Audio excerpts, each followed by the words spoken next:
Hello everyone, welcome back to my YouTube channel, Batas with Attorney Claire Castro. Today is May 29, 2026 at 12:43 a.m.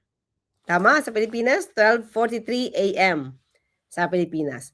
So kaya inisip ko na lang mga clear na mag-record na lang tayo dahil ayoko naman kayo ay mapuyat.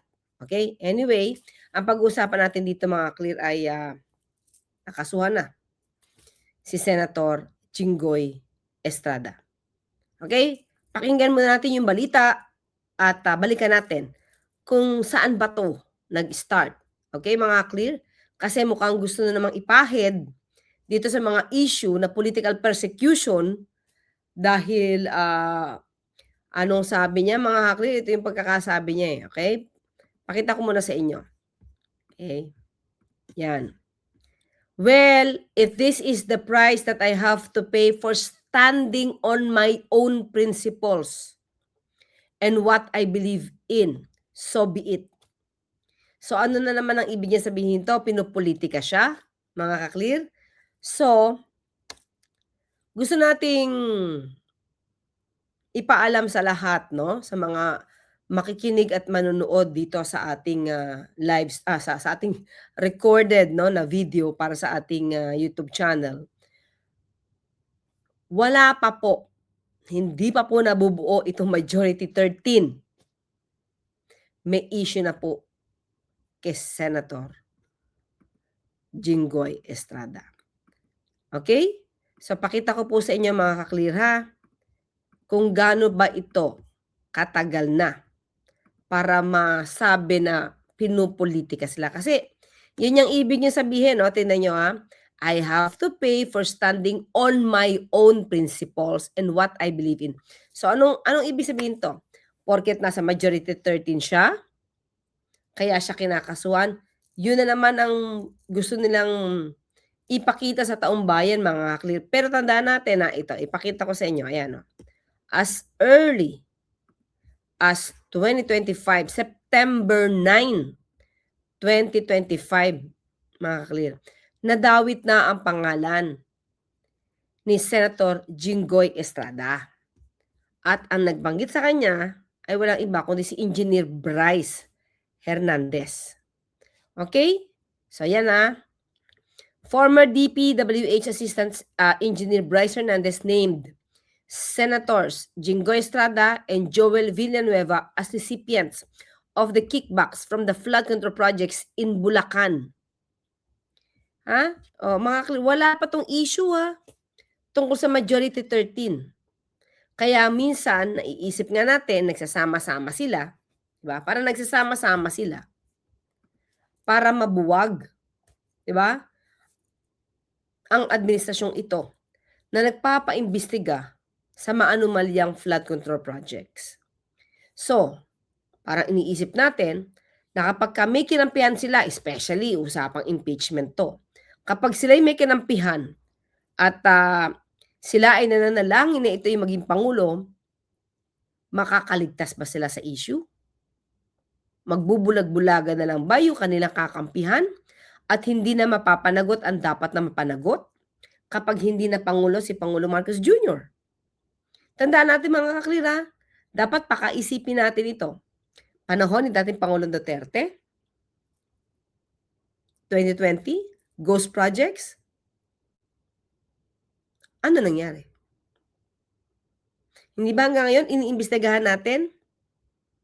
Oh, yung sunog apog, mga kaklira, 2020, isa yata ito phase 1 na sunog apog. Pumping station, nabayaran. Nirereklamo ni Congressman Valeriano. Binayaran, ginawa, ha? Ang parte na to sa panahon ni dating Pangulong Duterte, pero di gumana. Diba? Yun yung pinuntahan kamakailan lamang ni Pangulong Marcos Jr. At ito ngayon ay inaasikaso ng DPWH at may parte na to na gumagana.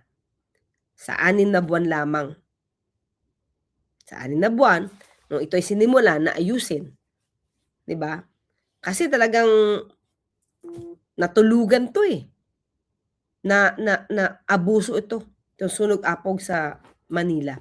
Pero hindi mga klira, So, pinakita ko sa inyo as early as 2025, pinangalanan na si Senator Jinggoy Estrada at saka si Senator Joel Villanueva. Ayan o, sabi ito. Sabi ni Senator Marcoleta kahapon, ligtas ka na, hindi po ito totoo. Si Senator Jinggoy Estrada, Joel Villanueva, Yusek Robert Bernardo at D.E. Alcantara. Diba? Pinangalanan siya. O, para magsalita, natatakot nga daw siya na pag siya nagsalita, buhay niya at ng pamilya niya ang nakasalalay dito. Diba mga clear? Yan, ha? So, dyan 2025 yan. Oh, now, maliban dito, mga ka-clear, meron nang ginawa si Senator Lacson. Okay? Ito. May ginawa si Senator Lacson habang siya ay nag-imbestiga. Okay, tingnan niyo yan, ha? Yan. 7 senators have signed Blue Ribbon's Partial Flood Control Report, Lacson. Yan, sabi ni Senator Lacson. Mga clear, prior to that, ito. Pinangalanan din niya sa kanyang report si Senator Jinggoy Estrada. Yan Lacson, ito. May 27, mga clear Ombudsman Raps versus Senator's Vindication of Flood Control Report. So sa kanyang report, mga clear, kasama doon na pinangalanan niya si Senator Jinggoy Estrada. Ayan The list included, ayan mga clear, kita nyo ba? Kaya natin The list included Villanueva, Estrada, Senator Chis Escudero, former Senator Bong Revilla Jr., former House Speaker Martin Romualdez, and former House Appropriations Committee Chairman Saldi Co. Tama ba? Okay His presentation, His presentation included a recommendation to investigate for possible charges those implicated in the infrastructure fiasco with no exception to his colleagues. Ayan, kasama na siya. Okay, mga kaklira, kasama na dito pa lang si Senator Estrada sa report ni Senator Lacson. So, base sa kanyang pag-iimbestiga at sa mga report, yun ang lumalabas na maaaring sangkot ayon sa mga ebidensya. Diba? Yan. Sino yung pangalan? Si Bryce Hernandez, who alleged that Villanueva and Estrada pushed for insertions to fund flood control projects in Bulacan exchange for kickbacks. Estrada supposedly put down 355 million in 2025 with 30% standard operating procedure kickbacks, while Villanueva allegedly released 600 million with the same SOP.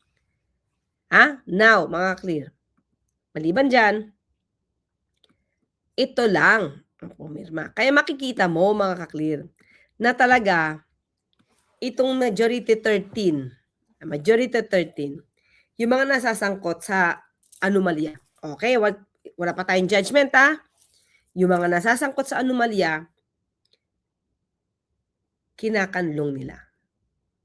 Okay, tingnan nyo dito. Nakita natin. Diba, gumawa ng report, nandoon yung mga pangalan ng kanilang mga kaalyado. Okay? So, ayan, 7 senators have signed lang. 7 senators lang ang pumirma. Okay? Doon sa flood control, sa report ni Senator Lacson. Sino-sino yan, mga clear? Okay? Diba, inaano pa to, medyo nakikipagtunggali pa dito, nakikipagdebate pa si Senator Marcoleta. Okay? So, sino-sino mga pumirma? Siyempre, kasama si Senator Lacson. Senator Raffy Tulfo. Okay? Senator Vicente Soto. Senator Bam Aquino, Riza Ontiveros, Erwin Tulfo, and Kiko Pangilinan. So, the rest, hindi siya pumirma. 7 lang. Diba? Ayan, only 2 signatures are now needed for the Senate Blue Ribbon Committee to sponsor and present to the plenary its partial report on the flood control controversy, Senator Panfilo Ping Lacson said Tuesday. Kulang, di ba? Kasi karamihan sa kanila, ayaw pumirma. Bakit? Kasi merong mga nasasangkot ng mga senador. So, pansinin nyo dito pa lang, alam nyo na may pagtatakip. Diba? May pagtatakip. Okay, so, ano sabi ni Senator Jinggoy? Ito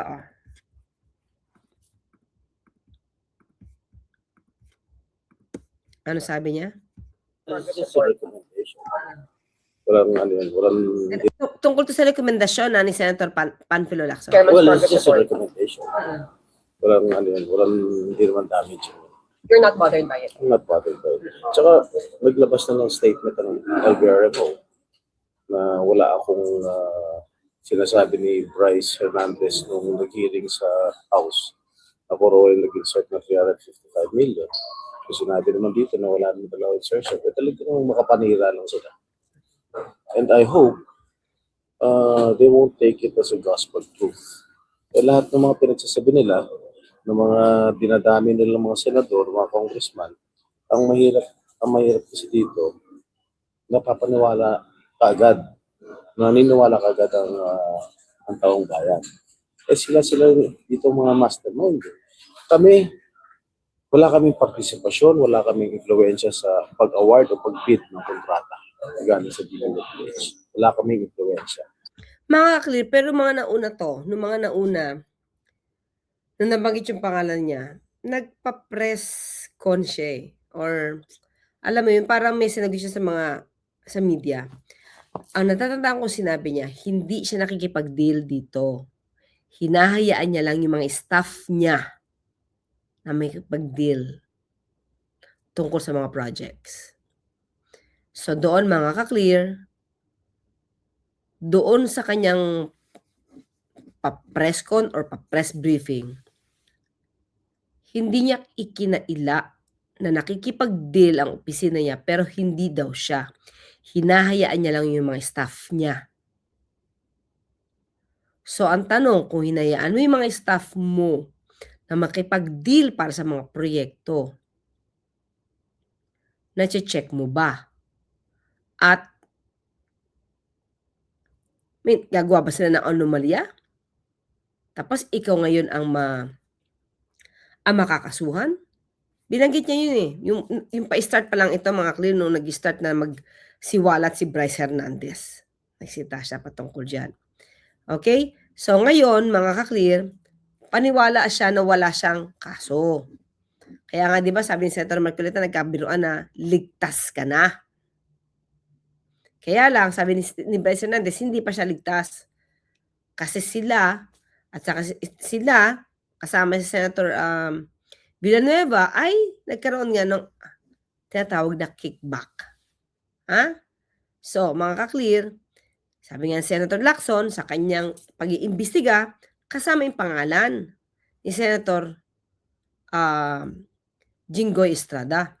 But the problem is, marami sa kanilang mga colleagues, marami sa mga senador na ayaw pumirma.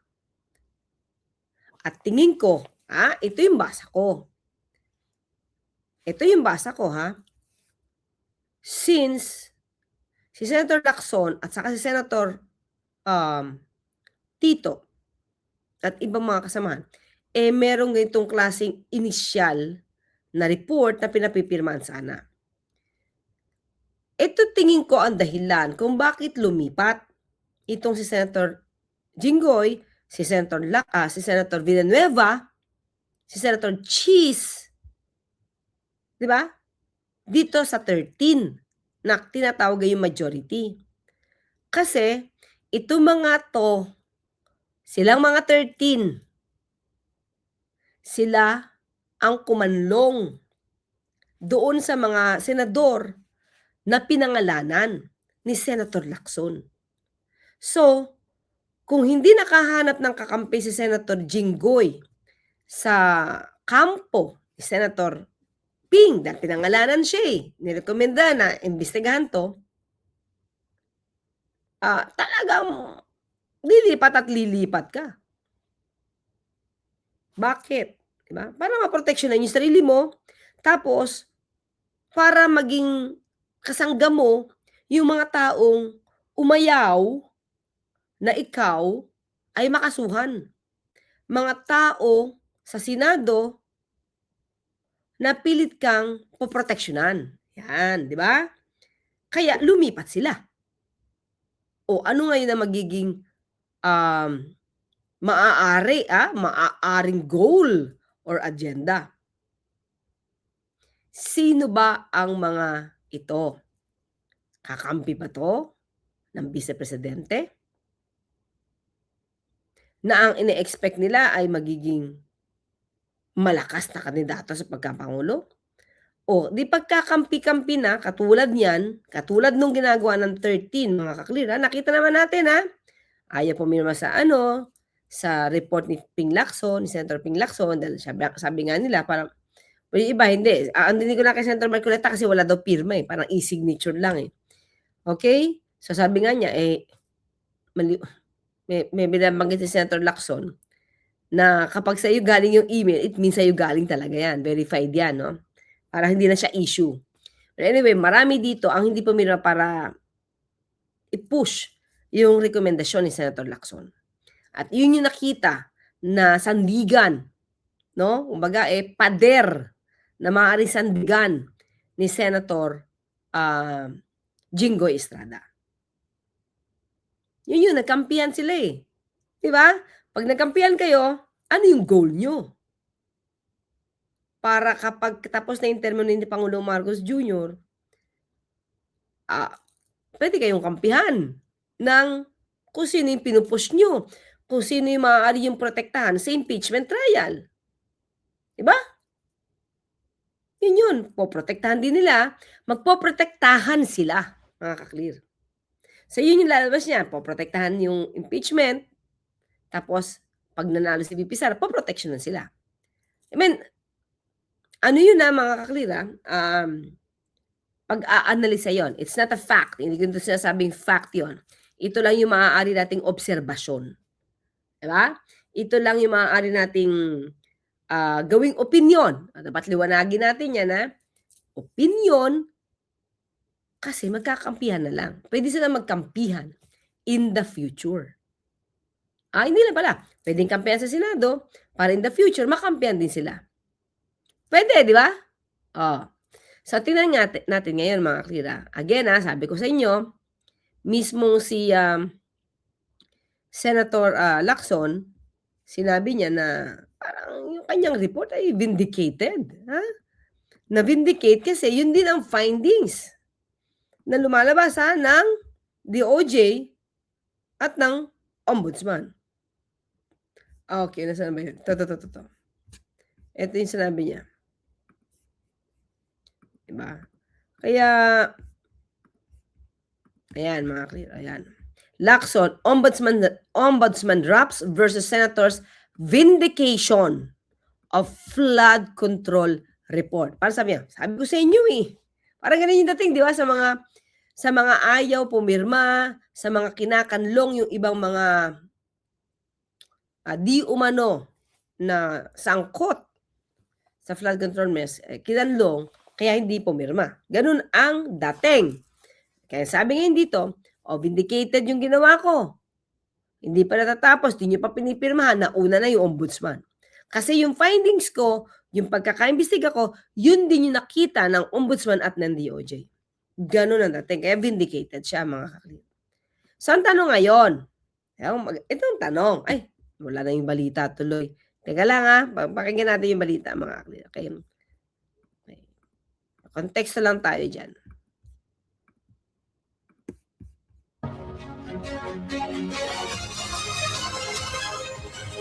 Apat na dahilan para idiin si Estrada sa mga nangyaring kickback mula sa budget insertions at project allocations na nakapal.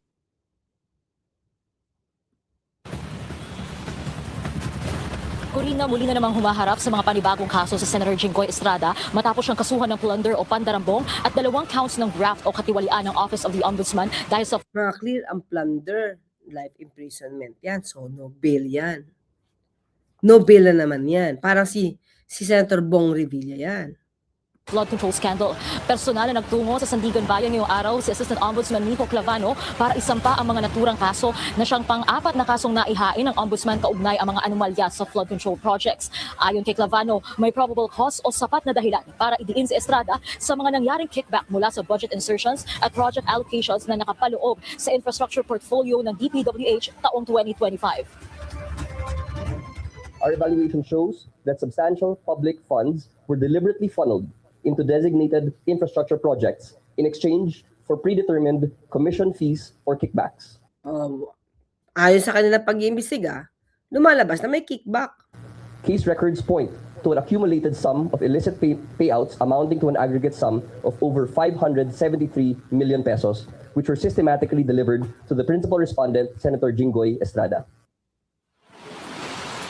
Nirekomenda rin ng Ombudsman ang no bail o walang piyansa para sa mga kasong kinahaharap ng senador.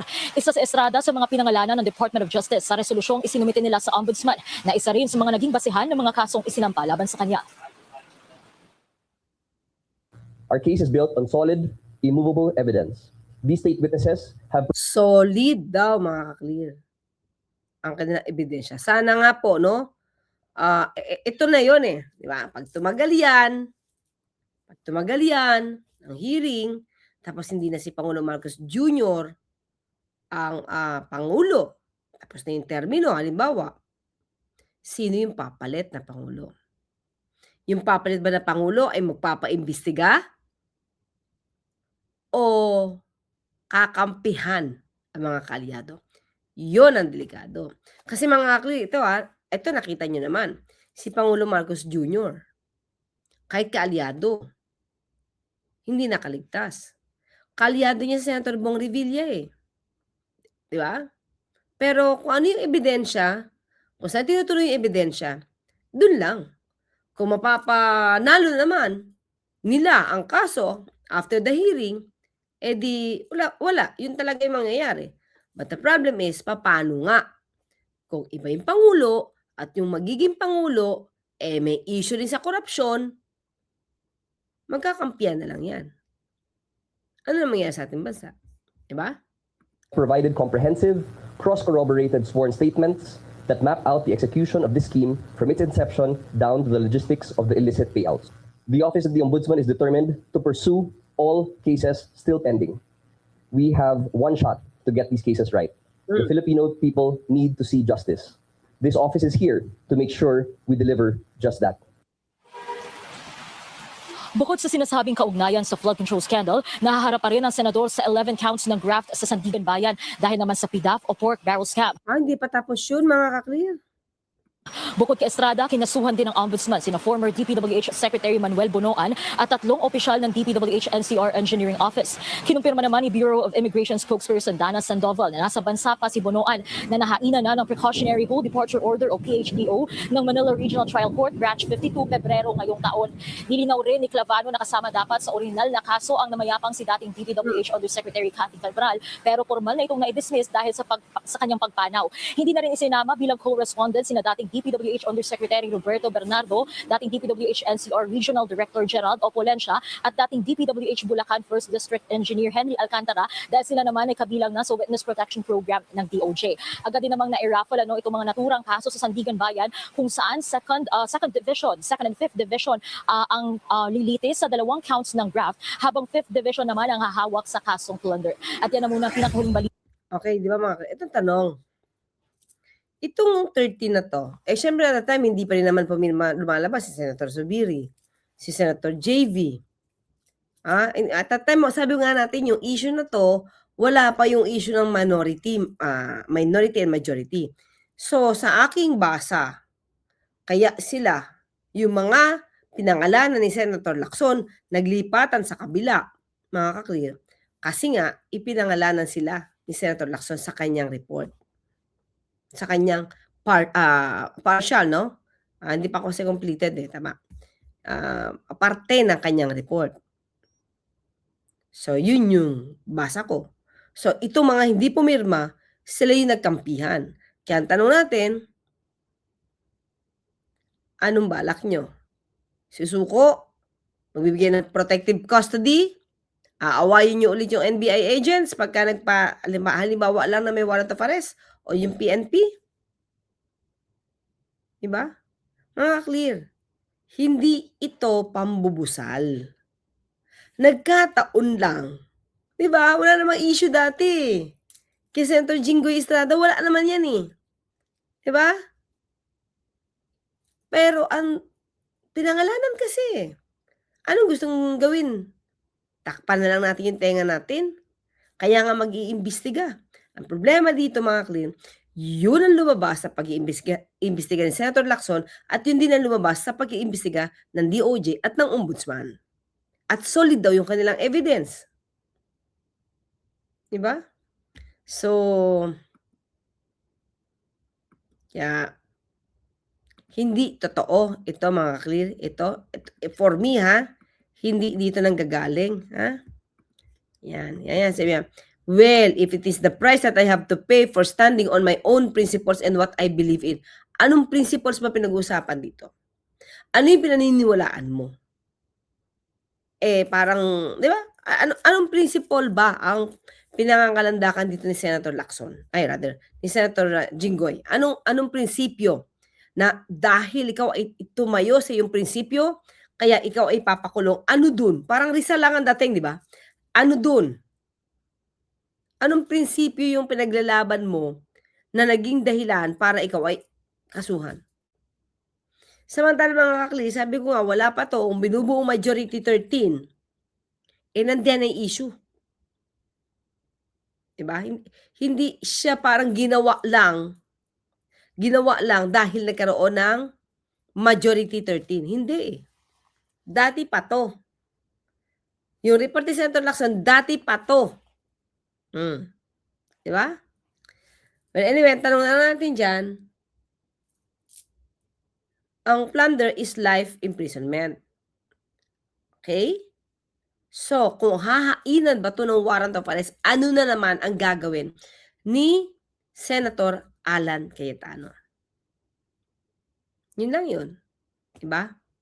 So, tignan natin, hindi naman siya pa hinuhusgahan, kaya lang kapag plunder, mga kaklir, heinous crime to. Diba? Ito ay no bail recommended. Makukulong siya. So, tingin ko, ako naman ay ang basa ko dito mga kaklir ay hindi naman siya magtatago. Basa ko to. Hindi siya tatakbo, hindi siya magtatago. Parang ready naman siya sa kanya, so be it eh. So be it. Okay, kung maganda naman yung kanyang depensa at mapapalabo niya ang mga ikinuwento ng mga witnesses ng plaintiff or complainant, o di mas okay sa'yo.